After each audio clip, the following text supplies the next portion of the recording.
আসসালামু আলাইকুম এভরিওয়ান। আজকে আমি আমার নিজের ছাদ বাগান থেকে সবজি হারভেস্ট করব। তো এই দেখেন কত সুন্দর ফ্রেশ পালং লাল শাক হয়েছে এখানে। আমি এখানে লাল শাক লাগিয়েছি, পালং শাক, তারপর হচ্ছে ধনিয়া পাতা, মরিচ গাছ, সমস্ত কিছু আমি ছাদ বাগানে লাগিয়েছি এবং মাশাআল্লাহ খুব সুন্দর হয়েছে। এই যে এখানে একটা হয়েছে খুব বড়, এটা অনেক বড় হয়ে গেছে। নিজের গাছে লাল শাক বেশি বড় হয়ে গেছে না? মাশাআল্লাহ মাশাআল্লাহ, অনেক সুন্দর অনেক সুন্দর। মাশাআল্লাহ মাশাআল্লাহ। এই যে এখানে পালং শাক হয়েছে, এই যে এই যে এই যে আপনাদের ওঠাই দেখা। তো এখানে লাল শাক আমার ওখানে শেষ, এগুলো ভাজি করবো। আর এখানে পালং শাক আছে, এই পালং শাকগুলো আমি পাতা ছিড়বো, এগুলো দিয়ে হচ্ছে আমি ব্লেন্ড করে খাবো। একদম অরিজিনাল, কোনো ধরনের কোনো নেই।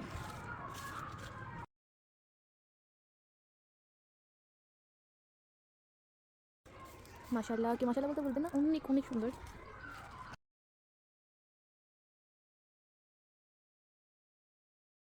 মাশাআল্লাহ, নিজের গাছের বিটরুটের আর ইসে ব্লেন্ড করে খাবো, তো এই জন্য এখানে হচ্ছে আপনার পুদিনা পাতাও লাগবে। তো মাশাআল্লাহ এখানে অনেক ভালো সুন্দর পুদিনা পাতা হয়েছে। মাশাআল্লাহ মাশাআল্লাহ মাশাআল্লাহ।